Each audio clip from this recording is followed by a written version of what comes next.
This is a top to what we use on stage, but it's very, very special because if you can see, the numbers all go to 11. Look, right across the board. 11, 11, and most of 11, the amps go up to 10. Exactly. Does that mean it's louder? Is it any louder? Well, it's one louder, isn't it? It's not 10. You see, most blokes, be playing at 10. You're on 10 here, all the way up, all the way up, all the way up. You're on 10 on your guitar. Where can you go from there? Where? I don't know. Nowhere, exactly.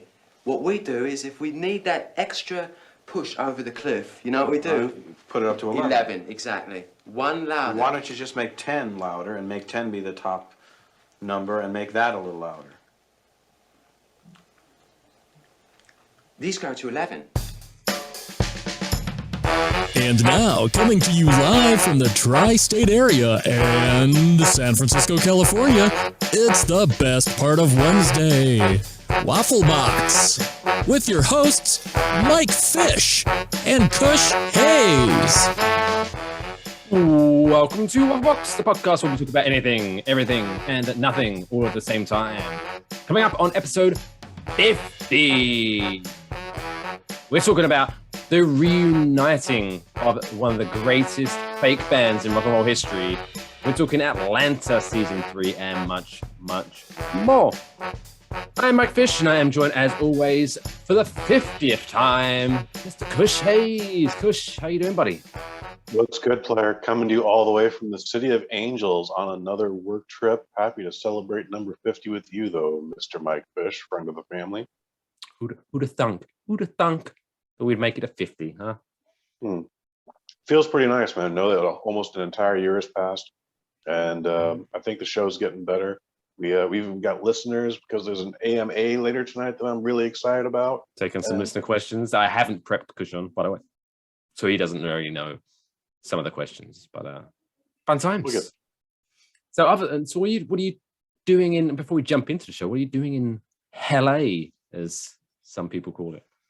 Just one of the most non-sexiest work gigs ever, and by that just means like I should be at game 1 tonight, but this came up first, so I have to do this. Otherwise, I make way more money in a third of the time, and all I had to do is just drive. So it's good times. Happy days, happy days. Anything else? Any other sexual adventures in the past 7 days on this wonderful spinning rock that we call Earth? I did an 18-hour shift working game 6 of the semifinals. That was wild. I wouldn't necessarily say I had a good time, but I had a better time than I did at game 3. And I had no stiffness or soreness the next day. So that's always a bonus. Stiffness. Bonus. Mm-hmm. Hey-oh. Yeah. Good times. We've got to get in the cheap jokes. It's episode 50 after all. I guess I just had a manly weekend, Kush. What kind of manly stuff did you get into? I went to get an oil change for my car. I power washed the backyard. There you go. That's bad. Naked knife fight? What? Any naked knife fights? No. We did keep our pants on for that. But okay. Luckily no scars, so I did well. A knife fight, though. That's exciting. You should see the other guy. Ooh, I don't want to. I'm afraid to. It was a squirrel. Wait, it had it coming. These squirrels are dangerous, yo. I'll tell you what, let's go to nature real quick, our nature segment. So I don't know whether it's their time of year, whatever, but the squirrels in my backyard are starting to build nests. And I was just sitting there for like 20 minutes, just staring at them building. It was just fascinating to watch. They're like getting all twigs and like sticking them together to making little baskets and stuff. It's like, what the squirrels, man. They're not just a nut chaser. Yep. They're good weavers. But anyway, that's what the listeners have come for us to talk about squirrels. By the way, if you are new to the show, thank you very much for joining us. It's episode 50. Make sure you do subscribe to wherever you're watching or listening to the show, and obviously follow us on our socials at WaffleboxPod. Let's jump in to the first story. I'm way more excited, I feel, than you are for this story. Oh yeah. So You are.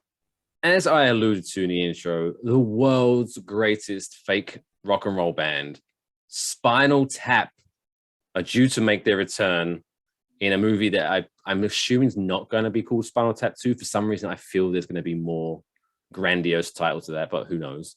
But before we get into your negative thoughts, spoiler alert, I'm just going to give you up to speed.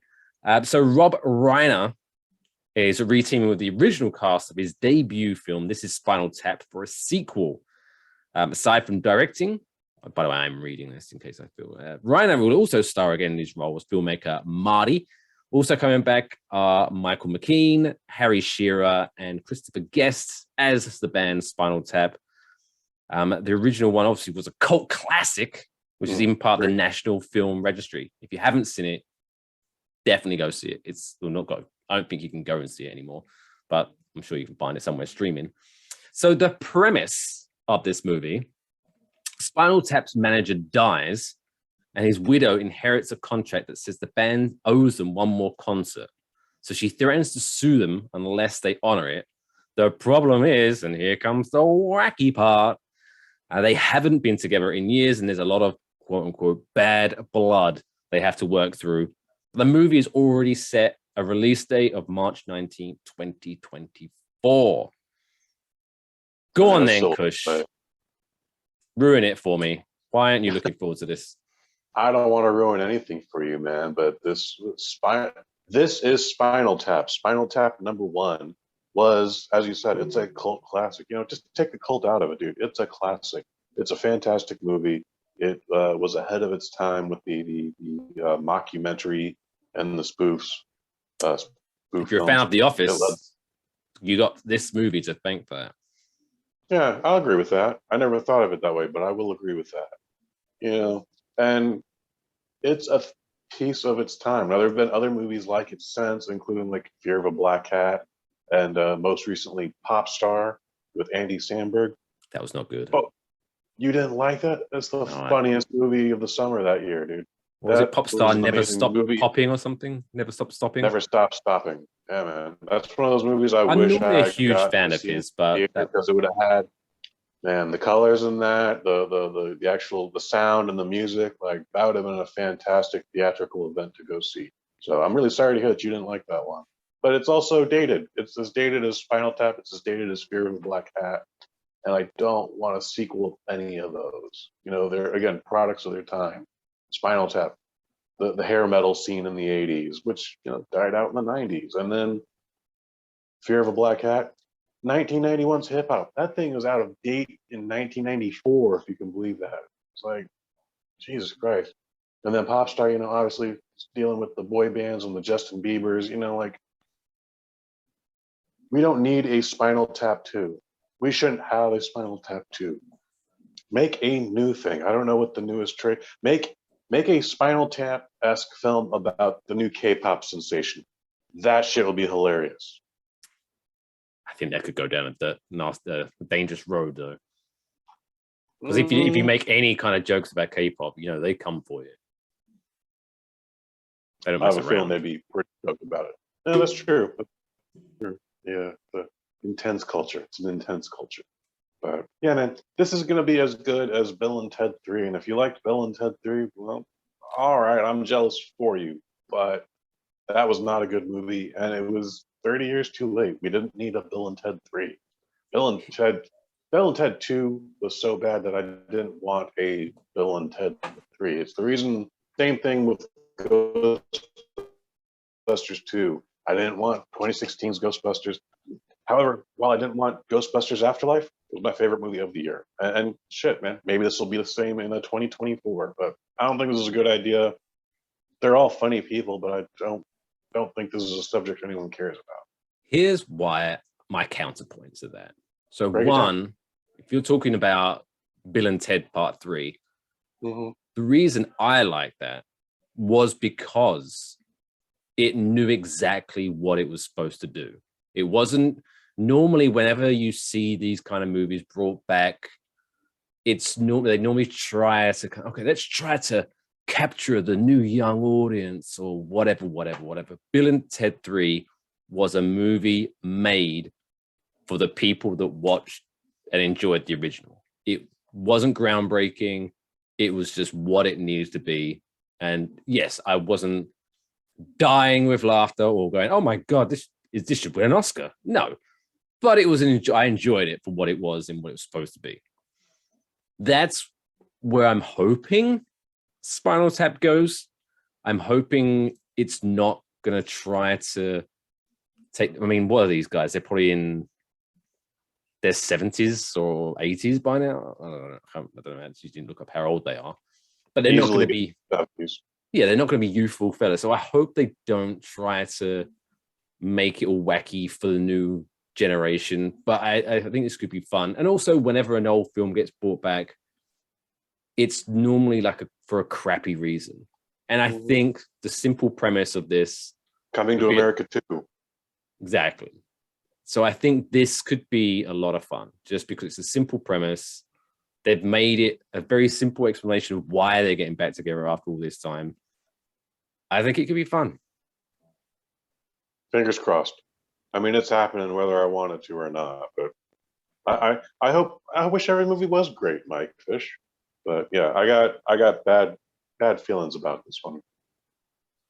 But we'll see, because I mean, well, so it's going to come out in just under 2 years' time. So I guess we'll circle back to that. But yeah, an asteroid's going to take us out before then. It'll be fine. Well, something's going to. Something. What else? What else has happened in the last week? Because rather than kind of going in or straight into the, I've got a. Did you hear about this? The story of the Florida man. And I know normally when you hear a story of a Florida man, it's like, oh God, where did he stick it this time? That's like normally the kind of thing we're dealt with. But so this guy who was in I think it was a small plane. So I think it was just him and the pilot. And the pilot just blacks out and passes out mid-flight. And this dude who has zero pilot training had to land the fucking thing. Did you hear that story? I did not hear that story. I heard a bunch of terrible stories this week, but that would have been the best story I would have heard. Because I'm thinking, because up to what happened was the pilot had a medical emergency, and he managed to radio down to like the closest tower and something. Two people were talking him through. Heart attack? Was it a stroke? I don't think it actually went into that in the story. Gotcha. For whatever reason. But yeah, so it was the air traffic controller and a flight instructor, Robert Morgan, who successfully talked Harrison through the safe landing of this. But I'm just, when I was reading it, not only was I like, oh shit, that's an incredible story, because I would have needed a new pair of underwear if that happened to me, first and foremost. But then also, I thought, was that not sort of the plot to one of the airplane movies? You're talking about the actual comedy film Airplane? I am indeed. Yeah, that's a direct takeoff of another film, etc. It's the plot of several movies, yes, sir, whether they're funny or not. So, and it apparently happens quite more often than we ever thought.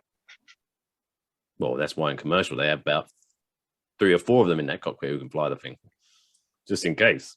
But yeah. I think the motto of the story is don't get into a plane if it's just you and the pilot and you have no idea what to do, because that could be your last flight ever.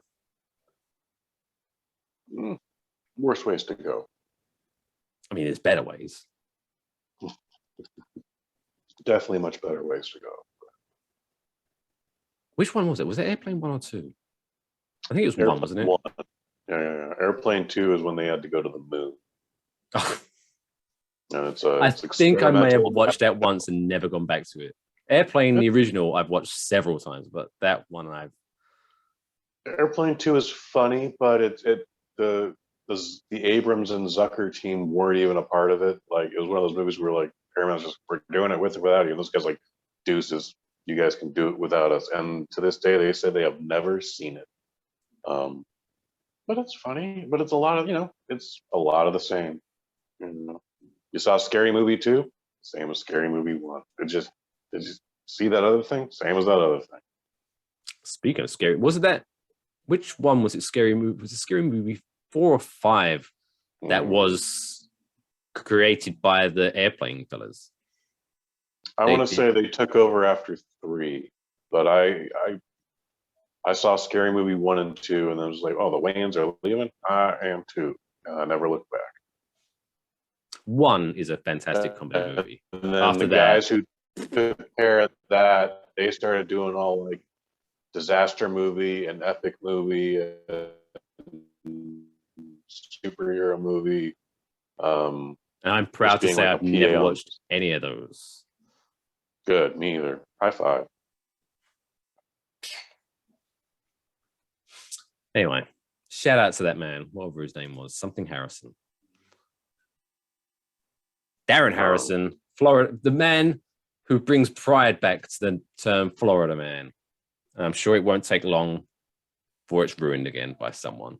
It's very rare that Florida man ever does anything like heroic or courageous or just darn right good. So I know I've mentioned it before, but on a previous podcast I used to do, we used to have a segment called Florida Man, and boy howdy, they got up to some interesting journeys. Maybe I have to dig up some of those old recordings, flesh them out. We'll see. Anyway, that's enough of that. It's now time to find out what the record breakers in the world have been up to in this week's dumbest world record of the week. Why? Why? Why would I? Why? Why? Why? Why? Why? Why? Why would you want to do that? Why indeed? So this is the return of one of our favorite record breakers, Mr. David Rush, who I think has broken something like 150 world records in his time. But this one's another doozy. Now, before we make fun of him, remember this is third or third? I think this is his third Waffle Box appearance. We do follow him on Twitter. I might try to reach out to him, see if we can get him on the show. That'd be great. But we'll see. Yes, so he has returned. So this one is a great one. He does these for charity, remember? So let's not make fun of him too much, but let's make fun of him a little bit. So this world record, David Rush broke the world record for pushing thumbtacks into a cork board in 1 minute. Now, why not? If you think about how quickly you can push a pin into a cork board, how many do you think David Rush pinned to break the world record? Well, now how big is this cork board? As big as a football field, let's say. I don't know. So the number is unlimited. Like you would not like run out of space before you ran out of time. Let's go with that. All right, that's fair. I'm gonna guess he got at least 120 in. That's 2 per second. This man, David Rush by name, Rush by nature, 180 pins in the cork board. 3 a second. 3 per second.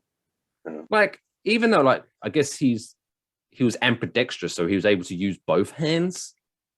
But still, that speed, I'd be worried that I'm gonna because one finger prick, game's over. Is the game over? Like I definitely see him like coming out of that minute with a few thumbtacks in his fingers. I feel like there's no way that's unavoidable. Or maybe it'd just be for me then, because I would be like, fuck this. How many did I get? 4? Ah, well, I'll try again next year. Sometimes. So, although he didn't say he got help from his partner. What was his name? Paul Hollywood something? No, Hollywood something. Hollywood Hannon. What a guy. Hollywood. I don't know. I know his hope nickname is we got to Hollywood. get video of these. We'll find some videos and we'll post them at some point. But yeah. So congratulations, Mr. Rush, on your quick fingers, which I'm sure Mrs. Rush appreciates as well. Mrs. Rush does not appreciate that shit. Stop going for a world record. Let's enjoy this evening. Stopwatch. Anyway, we're going dirty already. All right, so that brings us to the close of the first half of the episode. But still to come, of course, we've got a middle of the show quiz. We got the trapdoor, we got the AMA, we got the not the movie review. We got so much coming up on a very packed 50th episode of Waffle Box. So we'll be right back after this break.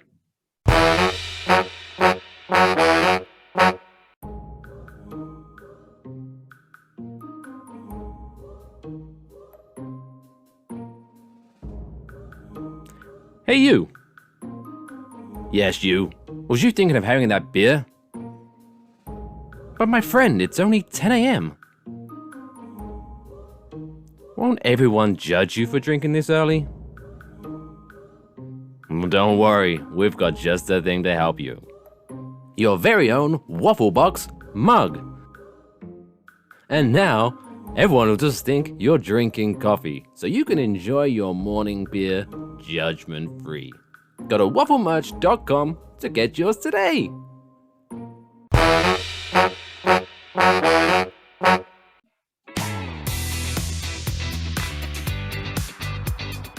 Welcome back to Waffle Box episode 50. Still to come, we've got the trapdoor. We're talking Atlanta season 3. We've got listener questions and more. But it's now time for the middle of the show, so it's time for the middle of the show quiz. Middle of the show quiz. So this week's quiz, we are testing Kush's knowledge on finding the fake movie band. So in Spinal Tap, we're going to be listing off 5 groups of 4 band names, and out of those, Kush has to decipher which one of those is the fake band from a movie. Now, you don't have to necessarily know the movie in the title. That might be bonus points, but you have to find out which one's true and which ones are false. Sound easy? No, this is going to be a difficult one. There are a lot of goofy band names. I have my own band, by the way. It's called Farva's Mustache. It's rated on Reverb Nation. Never strummed a note. What kind of? Oh, so you don't release any music? Never even made a post. Somehow rated on Reverb Nation. Happy days. Best to go on tour one day. With no songs. That'd be the joke, I guess. I guess. Anyway, are you ready? You strapped in? I'm ready. Okay. So round 1, your band titles are The Pink Fairies, The Teardrop Explodes, Fleetwood Mac, or The Weird Sisters. The Pink Fairies, Teardrop Explodes, Fleetwood Mac, or The Weird Sisters. Do we have to pick the real band or a fake band? You got to pick the fake band. The fake band. I'm going to say the Pink Fairies. That's a punk band. They are actually a real band. The Weird Sisters feature in the Harry Potter series. They're a punk band in the Harry Potter series, apparently. I don't remember them. But anyway, so that's 1 down. All right, round 2. Your 4 choices are the Barden Bellas, Thin White Rope, 36 Crazy Fists, or Heavy Metal Kids? So it's the Barden Bellas, Thin White Rope, 36 Crazy Fists, or Heavy Metal Kids. Heavy Metal Kids. Ah, the correct answer there was the Barden Bellas, who were a band in Pitch Perfect. You're not a big fan of Pitch Perfect? I've actually never seen them. Me neither, but it's fun to say. Pitch Perfect. Ooh, pressure's on now, Kush. We're on to round 3. The 4 bands here are The Gits, Stillwater, The Soft Boys, or The Motors. So The Gits, Soft Boys. Stillwater. You going with Soft Boys? Mm-hmm. Is that your final answer? Yes.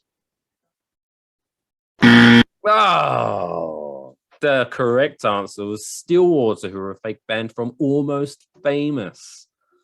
Oh, stupid. Anyway, bonus rounds then, since you've already lost this one. Round 4, Finger 11, Rev Theory, Okay, I know that band. Dr. Teeth and the Electric Mayhem, or Groovy Uncle. Son of a bitch. See, you're real sneaky with this one, Mike, because Dr. Teeth isn't a real band, but they are a real band. Like they're just a bunch of Muppets, but they're a real band. But they I'll give you that one. I'm still saying Dr. Teeth. Did I get it? Ooh. Yep, from the Muppets. Every day is a victory. All right, then last one.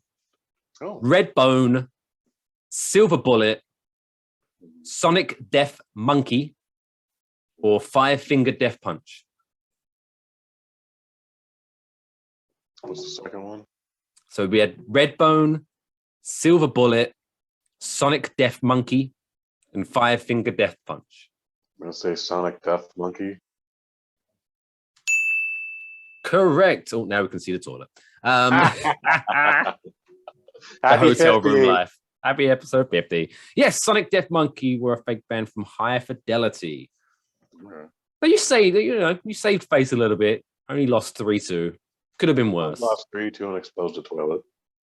Mm, Thankfully, no one's on that toilet. that would have been fantastic. Oh my god, wouldn't that have been hilarious? Actually, just random guy just like. But that's hey, our producer. we talked about this. You promised.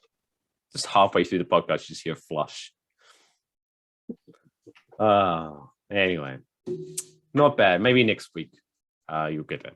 But now, let's remove someone from history. So again, if this is your first time, the next segment is a trapdoor. And this trapdoor segment is we take 4 things from a certain topic and we remove one from history because it's straight trash. So this is the trapdoor segment.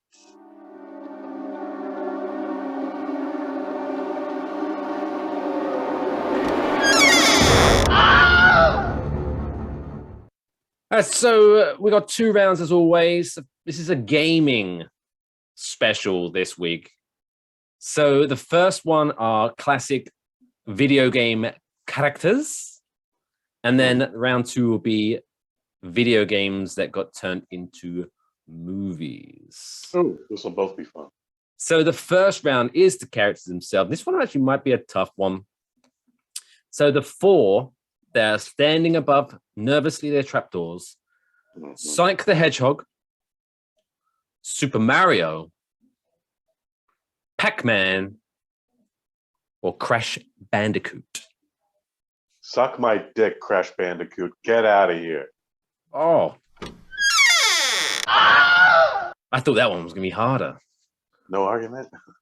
Yeah, I put him in because it's a classic one, but yeah, he was annoying as fuck. Just I never played Crash Bandicoot, or at least not as much as I'd played the other 3. Oh, he was just a Tasmanian devil ripoff. I was totally expecting like Samus Aran to be in here, or whoever the chick is in Metroid, or Link, Star Fox. I was expecting something like that, but no, Crash Bandicoot, no brainer. Wow, I think that's the first time we came to consensus that quick. It's episode 50. We're celebrating. All right, quickly on to round 2 then. So these are movies based on video games. So the 4 that are above their trapdoor, we got 1993's Super Mario Brothers. We have 2002's Resident Evil, 2005's Doom, and 1994's Street Fighter. Wow. Yeah. With the exception of Resident Evil, all those movies are bad. And even Resident Evil's not good, but it was better than anyone thought it would be. Like, It was all right. horrible. It was trash. It, Well, okay. I know, I'm was sure I what it brought this up was. before. If that movie was just named something else and had apparently no connection to the Resident Evil movies, I would have probably ate that movie up and enjoyed it. But because Do it you was think it would have apparently had six supposed to sequels? be based on Resident Evil, I hated it. I mean, it had some themes from, it had the couple monsters from Resident Evil, but and then the The rest main of the character, if they filed wanted to out make the main character a woman, there are several women you can choose from the Resident Evil franchise, That's right, but they a whole made new one up. They made a whole new checkup. Well, Resident Evil is not getting the trapdoor, not on this one, player. No, I would like to give it to Doom because that shit was awful. Like it was no bueno. No, you got The Rock, an unknown Carl Urban, and it's just no bueno. Because I some would people are like going to think Super Mario Brothers because that's the easy one to trash, but it had its charm, I think.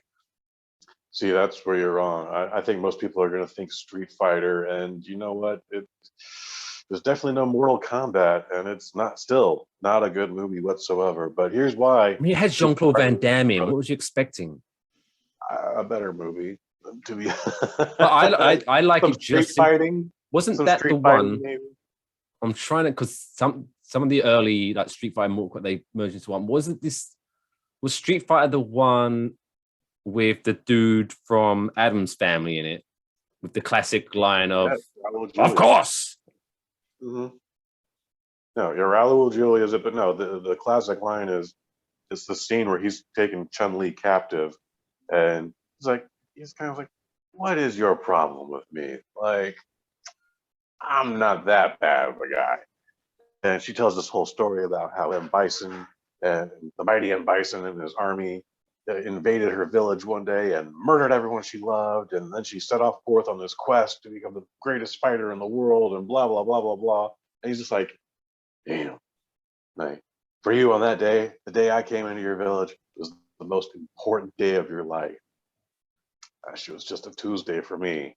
And you're just like, that's the greatest scene ever. And like, it's not getting the trapdoor just for that scene alone.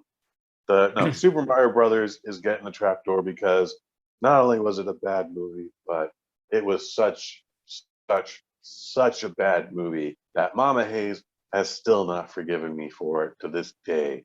We have seen plenty of bad movies before then. We have seen plenty of bad movies since then. But she will never forgive me for Super Mario Brothers. That she's taking that shit to the grave. That's how much Super Mario Brothers needs the trapdoor.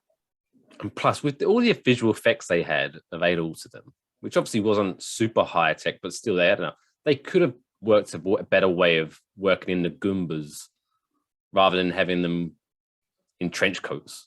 That was weird. What was that about? It was just a weird movie, and I understand. It was the first one. Like, no one knew how to take this format and make it into something plausible or realistic. Like, they tried to make it realistic, and you went, It's a video game movie. We don't want it realistic. We want it based on the video game. That's No, the we point. They didn't even know that then. So, but yeah, Super Mario Brothers kick rocks. Very well. Very well. All right. So moving on to some more, well, it's not movie talk. We're going to be talking about some TV that you should check out if you haven't already done so. It's now time for Kush's Not Movie Review of the Week.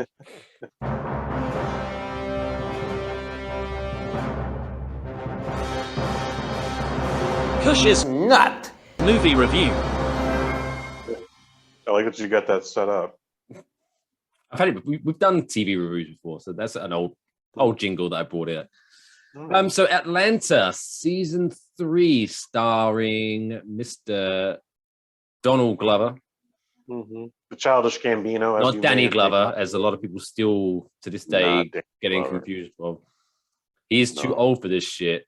Donald Glover is still in his prime. Yeah, that's fair. That's how you remember it. Also starring Brian Tyree Henry, Lakeith Stanfield, and Zazie Beetz. That's how you have to say her name. Or at least that's how I say it. Beetz. Zazie Beetz. Yeah, man. This show has had a 4-year hiatus. I'm sure we would have got it earlier, but COVID kicked in and effed everything up. And maybe that's why we got half this season in Europe this year, man. Like, to be fair, the season finale takes place in like 2 days. I have not seen it yet, but I've seen the first 9. Interesting stuff this year. My favorite stuff is everything they've done in Europe, but then they're just trying new radical shits and their own little version of the Twilight Zone, just these little self-contained episodes that have nothing to do with anything in the series whatsoever. I honestly, with the exception of last week's episode that was in black and white, I don't have the title in front of it. And if you watch the series, you already know which episode I'm talking about because it's the only one they've done in black and white. Like, I don't know who those episodes are for. Yeah, I don't know who they're for. But again, everything with the crew from Atlanta, just experiencing life in Europe while they're on tour. Fantastic stuff. A lot of fun stuff out of England. A lot of fun stuff from Amsterdam. The best episode they might have done actually came out of Prague. But yeah, dude, I don't know what you necessarily want me to cover in this TV review, but there's no way in hell I was going to see Firestarter, and I didn't get around to seeing anything else. But Atlanta, more people need to be watching this series. They're doing a lot of cool stuff. And before I jump into my questions, then to help pad out this review, for some reason, last week I thought Kush said for definite that he was reviewing Firestarter, which obviously not only comes out in the theaters, it was also streaming on Peacock. So I thought, you know what? I'm normally sitting here listening to him talk about a movie that I haven't seen yet. So I thought, you know what? I'll sit down and watch this so I can help out with the review. I didn't ask you to do that. And after about an hour into this movie, which is about 2/3 into it, I send him a message saying, this movie is not that great. And then Kush was like, yeah, I'm glad I didn't see it. And I was like, wait, you said you was going to review it? And he said, no, I didn't. I said I might, but I'm going to be doing Atlanta season 3. And I was like, well, I'm turning this shit off then. So I hadn't finished it. I'm sure there was a happy ending, but that was no good. I've seen other reviews for Firestarter, and I think you made the right decision by turning it off. It would have been a better choice to not watch it whatsoever. And again, yeah, I have zero interest in the remake of Firestarter like I do for Spinal Tap 2. They needed like a montage of her burning shit with the song Firestarter by The Prodigy. That would have made the movie so much better. I'm surprised there wasn't like a piano version, just a little girl just walking home in the neighborhood, maple leaves falling on her because it's autumn or whatever season. And however the melody, if there is one in Prodigy's Firestarter, just have that slowly playing as she's just walking along, thinking about her powers. There was one scene that I did appreciate, though, is when she set fire to a cat. Oh. Because it scratched her. And I'm not a big fan of cats, so I laughed. Cat scratched me, but I probably would have laughed too, actually. Anyway, Atlanta season 3. So for those who may not have watched a single episode of this, give a quick synopsis of what's the premise of the show. The series is your boy Donald Glover. He plays a would-be manager / agent for a childhood friend of his, played by Brian Tyree Henry, and that's he plays Paperboy, or also known as Albert. Albert has a sidekick, Darius, who is Lakeith Stanfield, who is kind of just Lakeith Stanfield these days. And then Donald Glover's the mother of his child, played by Zazie Beetz, is here and there every now and then. It's So first couple of years is about them struggling, trying to get it made, trying to get just that demo out there, trying to get on a tour, let alone a European one. And then this third season has been the European tour, and there's a lot of culture shock. There's an episode in Amsterdam where they meet. They don't necessarily meet Sinterklaas, but they do meet Swarovski Pete, aka Black Pete, and that is a subject of controversy within the European Union, or at least in Holland / the Netherlands, with good reason to be controversial. So I'm guessing you don't know what that is. Yeah, I've heard of Holland and Netherlands, But you know about Black Pete? no idea. Is he a pirate? It would be better if he was a pirate. So before I tell you what he was, today, like people in Holland or the Netherlands, they recognize bad taste and they're like, oh, despite our good intentions with this character, this is not what we want to be known for today. So the progressives have switched it out to an alien. He's just a blue alien who helps out Santa Claus on their day of Christmas. But those that are trying to hang on to tradition have said, well, Black Pete fell down the chimney, so that's just all soot on his face. But the traditional character is he's played in blackface, dude. Dear. Oh dear, blackface. And a friend of mine from Holland, one day during the big Christmas group text message, just willingly showed a photo of herself in blackface. And I went, oh no, what is happening here? Like, dude, there's not a racist bone in this chick's body, but it's not a good look. And it's a different culture and all that, but like, yeah, no. we at Waffle do not endorse blackface. Bad look. Bad look. And she's Yes. so pretty, but it's bad luck. So anyways, I've told you where they're trying to take it, but that's what it is. So during one of Paperboy's concerts, he's like minutes from taking the stage and he peeks out, and sure enough, like half the audience is in blackface. And he's like, nope, fuck that, we're out. And more hilarity ensues. But yeah, it's it's still a weird tradition. Like, so Yeah, they have Christmas. Christmas is still the 25th, okay, but that's a religious holiday, so everyone's at church on Christmas. No one wants to go to church blackface. I guess not. The Sinterklaas That'd be too far. Sinterklaas makes his visit like around the 5th or the 6th of December, and I was like, oh, okay. Yeah, If the tradition is like it's supposed to get away with it, they're saying, oh no, it's not black, it's soot in his face. What is he doing with soot in his face on 5th of December? He fell down the chimney. Oh, so they give out. What was he doing, a practice run? The tradition of giving out presents is the first week of December in Holland, not the 25th. 25th is a religious holiday. All that commercial bullshit, they get out of the way first week of December. Crazy. And Weed smoking Black bastards. Pete's origin tale is Santa Claus freed a bunch of Spanish Moor slaves, and Swarovski Pete. And I'm like, hey Santa, thanks for freeing me, not making me a slave anymore. Can I ride with you? And he's like, boy, I could use some help. Hop on, Swarovski Pete. And off they went. Swarovski, do you have any makeup on you though?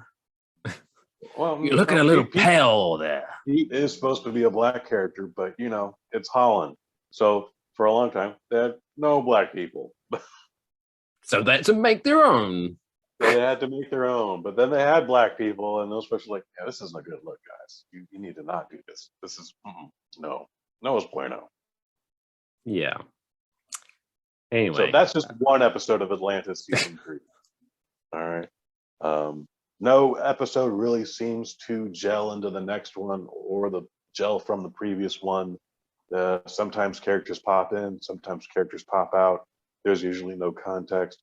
And then, like I said, like half of this season, and I'm sure it's all COVID related, that half of the season just original stories that have nothing to do with our hero's journey. So for those who enjoyed season 1 and season 2, this isn't like much of a continuing story arc. It's kind of just stories, a bunch of stories. They're just trying to make TV. They're just trying to tell their story. And again, I like it when we're hanging out with the guys in Europe. There's something else in these other short stories that I don't know what I'm supposed to get out of it, but I know others are, and I know others have figured out what they're all about. So I would at least check it out. If you've never even seen Atlanta, period, I would say you could start season 3 and pick up everything without a problem. You'll know who everyone is immediately, and you'll probably be more intrigued by the one-off stories than if you were a fan. What does Kush Hayes 4 to give 5. this? 4 to 5? Yeah, man. They're making good TV. They're making good TV. I'm gonna miss seeing Atlanta.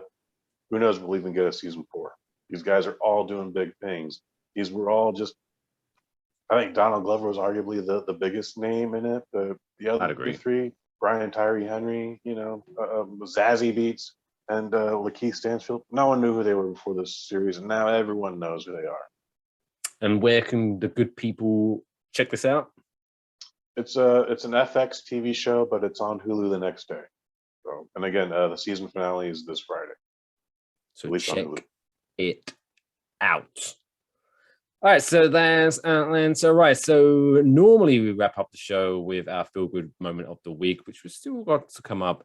But we're gonna. Earlier today, I announced that it was our 50th episode, so I asked some people just to give us a couple of questions so people get to know us a little better, do a little AMA, and we got some questions. So we're just gonna take a pause for the cause and then be right back and answer your questions.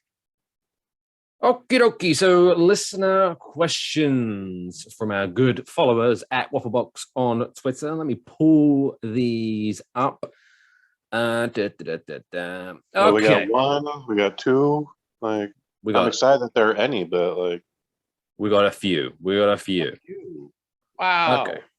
So first question, since it is surrounding the episode 50, comes from Pixie, who is the host of the Next on Stage 1 podcast. She asks, did you ever think that you'd get to 50 recorded podcast episodes? Yes, but at the same time, a lot of these shows they just fizzle out after 4 or 5. People are we're not getting the results we want immediately. We haven't got our Spotify exclusive deal yet. To get it.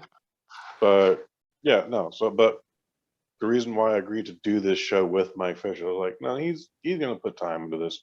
He's gonna try and make this the best he can, and he's not gonna give up just because nothing happens immediately. And super happy to be right about that. Yeah, I always say that if you're gonna start a podcast, that's one big piece of advice. If you're going to start a podcast, make sure it's about something that you enjoy talking about, and or you're doing it with someone you enjoy talking to. So that worst case scenario, if you only get 2 listeners, whatever, you had fun doing it. That's the main thing.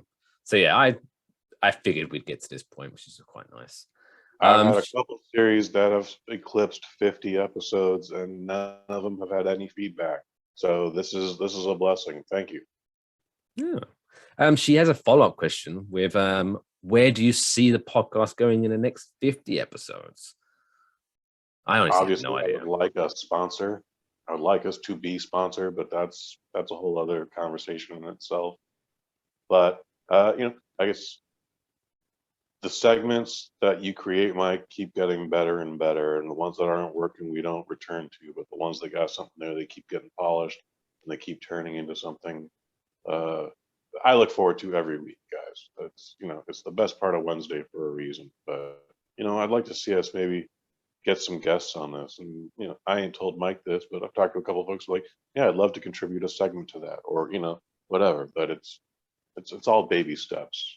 I didn't, when Mike did approach me about this, I didn't necessarily know where we're going. Again, we talk about everything and nothing at the same time. The show could be The show could be anything. You know, it could be something that I completely expect. It could be something absolutely unexpected. We spent 5 minutes talking about squirrel nests earlier. That we did.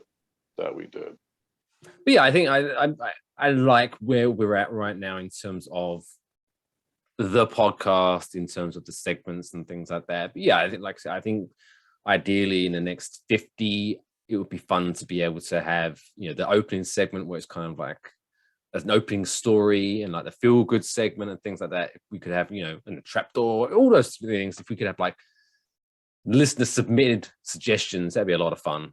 Yeah, it would. Then it kind of connects to the listener. But yeah, I think more of the same, but just more feedback, I guess. That'd be great. Next question from Ronnie from the Rambling Ronnie's podcast. Did you have what's that? She's a fun lady. She is. What was your childhood nicknames? What nicknames did you have as a kid? So are we talking about like Childhood nicknames? Or are we talking about the shit I got bullied with? Because they're two different things. But well, I mean, let's go with nicknames as your friends would call you, rather than it's not a therapy session, Kush. Maybe it is. Maybe it is. Maybe it is. Geez. Real generic stuff, but like, you know, like I got called Copper Top. No. But like that's like pre-kindergarten. So that's one of the earlier ones I remember. See, I didn't have any imaginative friends, I guess, because my nickname for ages was just Fish. Yeah, just Fish. identifying you by your last name. Yeah. And then once kind of my group of friends kind of started merging with my brother's group of friends, they already called him Fish. So then my nickname transitioned from Fish to Little Fish. He was Big Fish, I was Little Fish. All we needed was a cardboard box to complete the set. This one from Pluggo, one half of the Between Two Beers podcast, who I sometimes frequent on, and we go between 3 beers. But do you think if Daniel Jones had to pick, would he rather be top half fish or bottom half fish? I don't know who that is. Daniel Jones is the quarterback to the New York Giants. And I don't know if I'm missing a trick here. Is there like a mermaid connection with him? I don't know. But I'm thinking, see, I think generally, normally you'd suggest, you know, bottom half fish, because I want to be able to still, hey, what's up, and talk. But if he's a quarterback, if he's still trying to be a quarterback, keep the legs, right? Got to keep the legs. See, so I mean, you could also just transition. But then it's top half, so he doesn't have any arms. So how are you going to throw the ball? It's a conundrum. You'd figure it out. He could maybe stick it in his mouth. Yeah, I mean that'd be the only way. Like some of those strippers do with ping pong balls. Well, some of them do. Some of them do. Not all. What do you know about that? What do you know about that? Huh? I've seen some shit. You have to go to some really, let's say, exotic places to see that kind of show, by the way. Water polo. So he's already in the pool the entire time, so he keeps the bottom half as a fish, and then he just dominates with those human arms every time. Like, can't nobody stop him. No one's faster than him in water polo. There you go. So what are we going with? Top half, bottom half fish, bottom half fish. Bottom half fish. Bottom half fish. Daniel from Not a Strong Start movie podcast asks, podcasts on this. Nice. What was your favorite / most fun episode so far? Maybe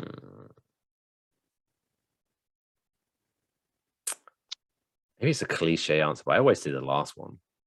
They're always getting better and funny, I think. They do get better and better. Like nothing stands out as like, oh, I remember that one. To me, anyway. I've been having fun trying to do different openings, and they're few and far between. But like when I dressed up like Kush Bond and shot a confetti pistol at the camera, that was fun. That was good. The one you had COVID That was fun. COVID was fun. Yeah. Yeah. That was a good one. Like I put some thought into that one. Like, Let's go with that one then. And what COVID do you episode feel? learned. Yeah. What do you feel was your worst episode? He said in parentheses, must answer. See, for me, the worst ones were the first few where we attempted to record through StreamYard. And for whatever reason, either they didn't like your shit or your shit didn't like StreamYard, and your connection wasn't great, or the audio, it was just a mess. It was always something with StreamYard too, dude. Like It was I StreamYard, kept because no matter trying. what we tried to fix it, it wouldn't fix. Then we changed to Zoom, and it's been fine. So those were horrific. Looking back, The first episodes are just bad. Period. I wish I could give you a more specific answer about like a situation that happened, but a lot of these episodes, I do a lot of recordings a week, so excuse me, like I literally just have to like dump and run. Not trying to simplify or disrespect the craft, but yeah, I rarely remember what we do on these episodes. Like that's something I you do I like a had to put bathroom. on a tuxedo, which I never do, which is why I remember we did the James Bond gimmick. Otherwise, like I don't remember much about last week. It sounds like something you do in like a bathroom showroom. Just dump and run, dump and run. Dump and run. Yeah. Next question from Rambling Ronnie again. Kush, I know the name is self-explanatory, but how did you come to get that name?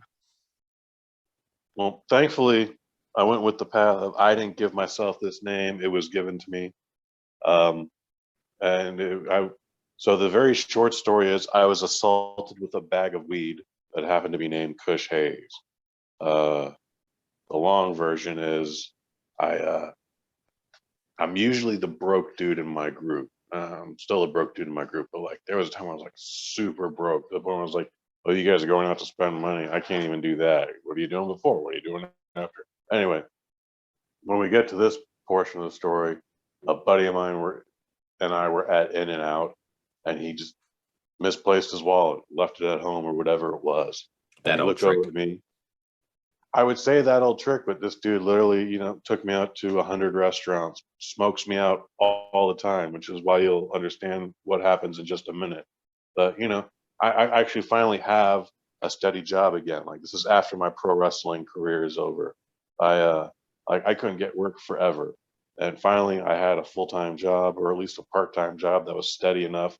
So when he was like, "Hey man, can I borrow $20?" Like I didn't even hesitate.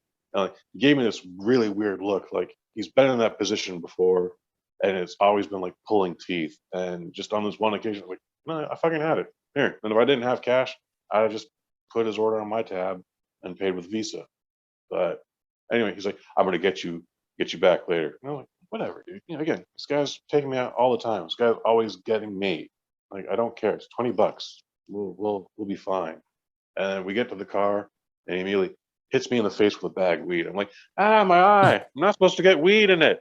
And it was a quarter ounce of what would be called Kush Haze, because also at this time, just weed names are hilarious.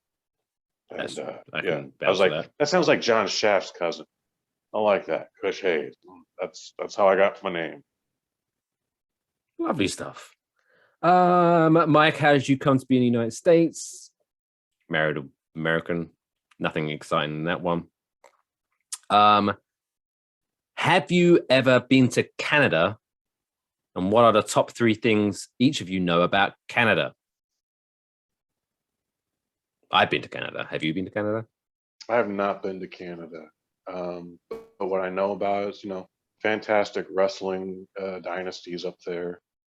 I know for the most part, majority of folks are very friendly from what that weirded I almost never hear the time like, and then that fucking Canadian fucker said, "Fuck you, dude." And I was like, "Fuck you, dude." I never hear that story. Never. No, I was walking down the street with my Canadian friend, and this person who's walking the opposite direction goes, "Hey, how you doing? Have a great day." And I was like, "Oh, who's that person?" And they were like, "Oh, I don't know." So what, just strangers just wish you have a great day? That's so weird. Yeah. Very friendly people. I wish I could tell you more, but known for good beer, known for Bob Morton's donuts. I guess he's also a hockey player. Finger 11. It's Finger 11, a Canadian band. All right, I know Finger 11. I thought no. Now I'm questioning myself.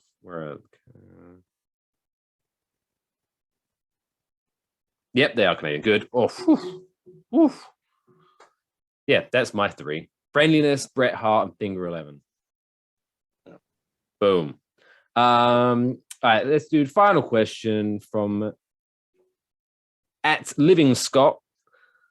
If you could be any lunch meat, what would you be? And which cheese would you marry? I'm going to be a tri-tip sandwich, and I'm going to marry just some mozzarella. Playing it safe. I like it. Is lunch? So is spicy salami? Sure. That's I'm going to be that, and I'm going to marry pepper jack cheese, and it's going to be wonderful in a melted sandwich. Yeah, you two would be cute to go. Like pepper jack's got a lot of freckles. Yeah, we'd be adorable, and our kids would just be sweet. All right, that wraps it up. Thanks very much for submitting your questions. Hope they were interesting, and hope they answered them. If not, whatever, send them in again. Great. Please do more. And now let's end this show. Just that was a lot of questions, Mike Fish. I know, right? Happy about that. Yeah. That's why we've a little behind the scenes, for those, pulling back the curtain for those listening and watching. We had to do 3 Zoom calls for this episode because Zoom bastards put their 40-minute time limit on even 2 people. Scumbags. Anyway. Let's flush this negativity out the air and end the show on this week's feel-good story.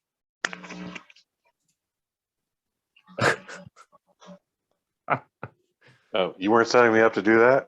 My bad. No, I wasn't. Sorry. That was a good one, though. All right, good. This week's feel-good story of the week.